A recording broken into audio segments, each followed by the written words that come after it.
నమస్తే రమగారు. నమస్తే జయ. రమగారు, మనం నాయనార్ కథలు చెప్పుకుంటున్నాం కదా. ఉమ్. అయితే ఎక్కువగా పురుషుల గురించి, అంటే మగవారే భక్తులు ఉన్నారా శివునికి? ఆడవారు లేరా?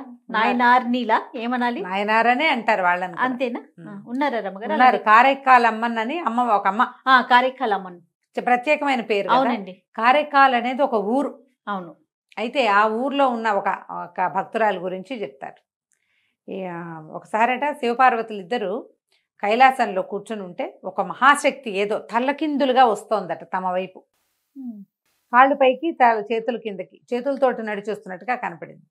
ఈయన అమ్మవారు ఆశ్చర్యపోయిన పార్వతి, ఎవరో వస్తున్నారు, అదేమిటి అలాంటి స్వరూపంతో వస్తున్నారంటే ఆయన శివుడు అన్నట్ట, కారైకాలమ్మని వస్తోంది మన దగ్గరికి, మన మహాభక్తురాలు ఇవిడే, పరమేశ్వరుడే చెప్పేంత భక్తి, అబ్బా, మహాశివ భక్తురాలు అని చెప్పేసరికల్లా ఆమె దగ్గరకు వచ్చి పరమేశ్వరుని నమస్కారం చేసింది. స్వామికి దండం పెట్టింది, అమ్మకి దండం పెట్టింది. అయితే నువ్వు ఇలా ఎందుకు చేతులతోటి వస్తున్నావంటే, కైలాసం మీద కాలు పెట్ట బుద్ధి కాలేదు ప్రభు, నువ్వు తిరిగేది, అందుకని చేతులతో నడిచి వచ్చిందట.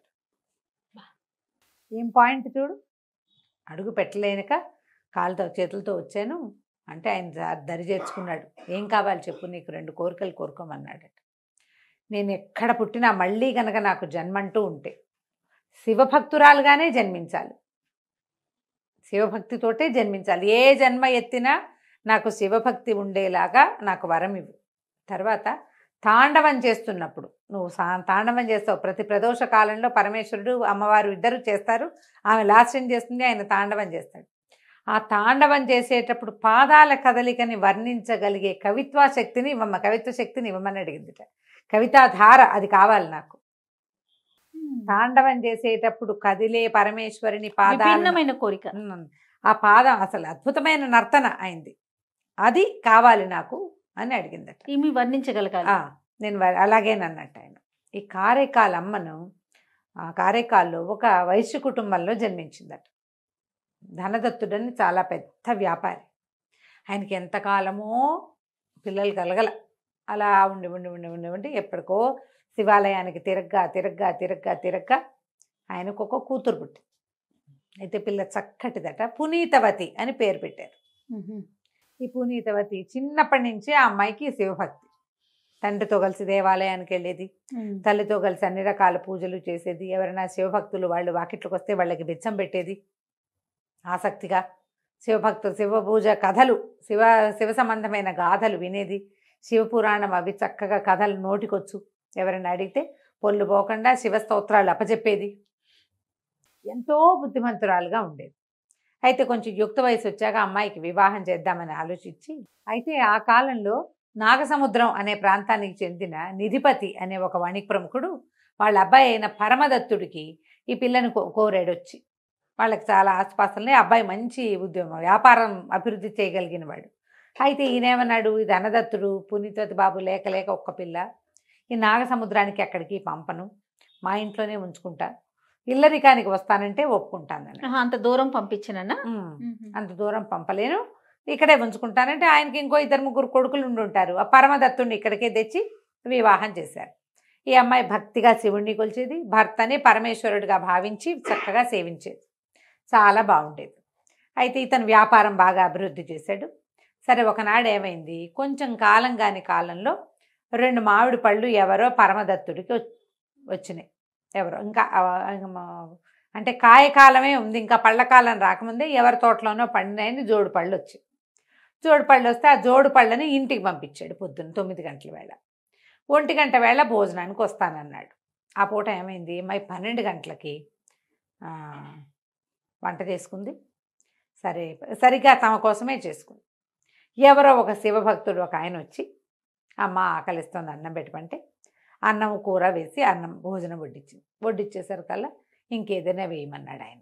వేయమంటే ఇవిడేమంది, భర్తకి కూర కావాలి కనుక 2 మామిడి పళ్ళు ఉన్నాయి, ఓ పండు ఆయనకుంటుందని 2వ మామిడి పండుని ఈ శివభక్తుడి ఆకులో వేసేసింది. ఆయన ఆ పండు తిని చాలా సంతోషించి పుత్రపౌత్రాభివృద్ధిగా ఈ పునీతవతిని దీవించి, వ్యాపారం అభివృద్ధి కావాలమ్మా, నువ్వు నీ శివభక్తి ఎల్లప్పుడూ ఇటాగే ఉండాలని ఆయన వెళ్ళిపోయాడు. 1:30-2 అయ్యేసరికల్లా ఈ పరమగుప్తుడు వచ్చాడు ఇంటికి. పరమదత్తుడు భర్త వచ్చాడు. అన్నం పెట్టింది చాలా శ్రద్ధగా, కాళ్ళు కడుక్కోవడానికి నీళ్ళు ఇచ్చి, కాసిన మంచినీళ్ళు ఇచ్చి, సేద తీర్చి ఆగేసింది. అన్నం పెట్టింది. అన్నం పెట్టి మామిడి పండు తరిగి పళ్ళలో వేసి అన్నం తిని మామిడి పండు తిని అబ్బా ఎంత తీయగా ఉంది, ఆ రెండో పండు కూడా వేయి అన్నాడు. రెండో పండు ఏది లేదంటే ఏమంటాడో వంటింట్లోకి వెళ్ళి పరమేశ్వర మామిడి పండేమో శివభక్తుడికి వేసిస్తాను, ఇప్పుడు భర్త అడుగుతున్నాడు ఏం చేయను అంటే టింగమని మామిడి పండు ప్రత్యక్షమైంది శివుడికి పరమేశ్వరుడికి ఎదురుగుండా పెట్టిన ప్రసాదం పళ్ళెల్లో. సరే ఆ పండు తీసుకెళ్ళి 2 ముక్కలు చేసి భర్తకి ఇచ్చింది. ఆయన ఆ పండు తిని ఏమే ఇందాకటి పండు కంటే ఇది ఇంకా తీగా ఉందే, ఇంత తీగా ఎటా వచ్చిందే ఈ పండు అన్నాడు. ఈవిడ ఆలోచించుకుని భగవత్ ప్రసాదం అందుకని మెల్లిగా ఏం చెప్పింది, అది కాదండి పొద్దున మీరు పంపించిన 2 పళ్ళల్లో ఓ పండుని ఒక శివభక్తుడు వస్తే ఆయనకి పెట్టాను, మీరు అడిగారని పరమేశ్వరుని ప్రార్థిస్తే భగవంతుడు ఇచ్చిన పండండి, అందుకే అంత తీయగా ఉంది అని చెప్పేసరికి ఆయన తెలబడి ఏమిటి దేవుడు ఇచ్చాడు పండు, ఎక్కడైనా ఉంది లోకంలో? దేవుడు ఎటా ఇస్తాడు? చెట్లకు గాయిస్తాడు, చెట్లకి పువ్వులు వస్తాయి, చెట్లకి కాయలు వస్తాయి, అవంతా భగవత్ ప్రసాదం. అంతేగాని నువ్వు అడగంగానే నీ చేతులకు మామిడి పండు ఇస్తాటే భలే దొంగ మాటలు చెప్తున్నావు అన్నాడు. అనేసరికల్ పునీతవతంది కాదండి, అక్షరాల భగవంతుడే ఇచ్చాడు, పరమేశ్వరుడే చిదంబరేశ్వరుడే నాకు ఇట్లా సమర్పించాడు ఇచ్చాడు అంటే ఆయన ఒప్పుకోవాలి. ఏది నా ఎదురుగుండా అడుగన్నాడు. అడగనగానే ఏం చేస్తుంది, దండం పెట్టి పరమేశ్వర నీ శక్తిని నా భక్తిని పరీక్షిస్తున్నారయ్యా, ఒక్కొక్క మామిడి పండు ఇవ్వవా అని చెయ్యిట పెట్టేసరికి చేతిలో పండు వచ్చింది. ఆయన నిర్ఘాంతపోయి చూస్తున్నాడు పరమదత్తుడు. ఈ చేతిలో ఉన్న పండు ఆయన చేతిలో పెట్టంగానే మాయమైపోయింది. ఆయన నమ్మలేదు. ఇప్పుడు నమ్మాడు, ముందు నమ్మలేదు కాబట్టి ఆయన నిర్ఘాంతపోయాడు. మనిషి కాదు ఇది, ఏదో దేవతా స్త్రీ, దీంతో కాపురం చేసేది ఏమిటి? మనం దేవతా స్త్రీలతో కాపురం చేయొచ్చునా? పైగా ఇదేం భక్తి, పరమేశ్వరుడు అది అడిగితే గాల్లోంచి పండు వచ్చి చేతిలో పడిందే. ఈమెతో కాపురం చేయకూడదు, ఈమెను భార్యగా ఉంచుకోకూడదని భావించాడు. ఆ పూట కూరుకుని ఏదో వ్యాపార సంబంధంగా ఎక్కడికో వెళ్ళి అక్కడే ఉండిపోయాడు. రాల ఈమె భర్త కోసం వేచి ఉంది. పాపం చుట్టాలు పక్కాలంతా ఊరెళ్ళాడు. వాళ్ళంతా వ్యాపారాలకు వెళ్ళేవాళ్ళు, 3 నెలలు 6 నెలలు వ్యాపారం చేసుకుని వచ్చేవాళ్ళు. సంవత్సరాలు గడిచినా ఆయన రాల. ఈ పిల్లకి అప్పటికి అప్పుడే 20 ఏళ్ళు అయితే తర్వాత 5, 6, 7 సంవత్సరాల దాకా రాలేదట. రాపోతే ఏమైంది, అతను ఏం చేశాడు, వేరే ఊరు ఎక్కడికో వెళ్ళిపోయి అక్కడ వ్యాపారం డెవలప్ చేసుకుని వివాహం కాలేదని చెప్పి అక్కడ ఇంకొక అందాల భరణం చూసి పెళ్లి చేసుకున్నాడు. కూతురు పుట్టింది. ఆయన పునీతవతి అని పేరు పెట్టాడు, భార్య పేరే పెట్టుకున్నాడు. ఒక 8-9 సంవత్సరాలకి ఈమెకి ఇంకా 30 ఏళ్ళు రాకముందే ఈ ఫలానా గ్రామంలో ఫలానా నగరంలో ఈయన ఉన్నాడు, పరమదత్తుడు ఉన్నాడు, పునీతవతి భర్త అక్కడ ఉన్నాడని తెలుసుకున్నాడు. చుట్టాలు పక్కాలు వ్యాపారాల్లో తెలిసిపోతాయి కదా, అమ్మాయి మీ ఆయన అక్కడ ఉన్నట్టు అక్కడికి వెళ్దు కానీ పదంటే, మరి భర్తని వివాహం చేసుకుని భర్త భోగించడానికి ఈ శరీరం అని భావించింది ఆవిడ. అందుకని చుట్టాలు పక్కాలు అందరితో కలిసి ఆ ఊరు వెళ్ళిందట. ఆయనది ఒక చిన్న పెద్ద సంస్థానం లాగా ఉంది. ఈమెను చూసేసరికి ఆ దేశపు రాజుగారు కూడా ఉన్నాడట అక్కడ. కాళ్ళు వణికిపోయినాయట అతనికి, భయంతో వణికిపోయేట వచ్చేసరికి. ఆ రాజు అన్నట్టు అదేమిటి అంత భయపడుతున్నావు అంటే, ఈమె దేవతా స్త్రీ అండి, అందుకే నీ పేరు నేను మా కూతురు కూడా పెట్టుకున్నాను, నా కూతురు పేరు కూడా పునీతవతే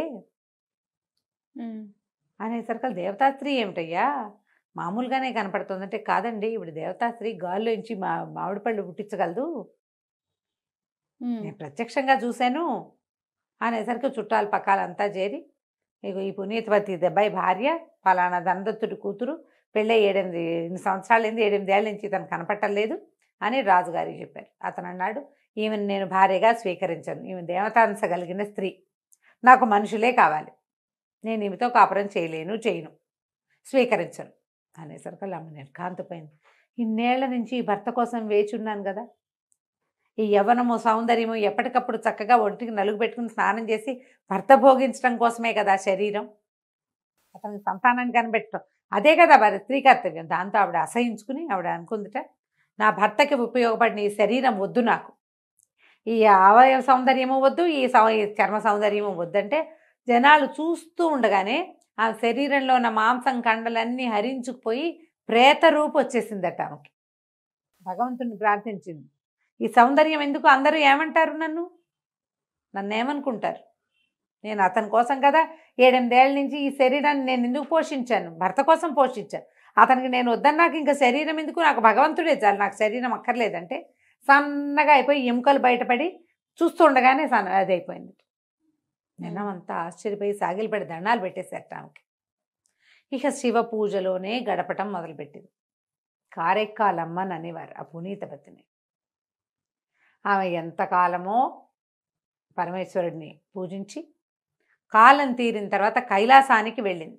అబ్బా, ఆ కైలాసానికి వెళ్తూ వెళ్తూ కాళ్ళతోటి వెళ్తే పరమేశ్వరుడికి అవజ్ఞగా ఉంటుందని తిరగబడి చేతులతో నడుచుకుంటూ కైలాసానికి వెళ్ళింది. అంత భక్తురాలు. అంత భక్తురాలు. ఆమె అడిగింది అడిగినట్టు ఎట్లా అయిపోయిందో చూడండి.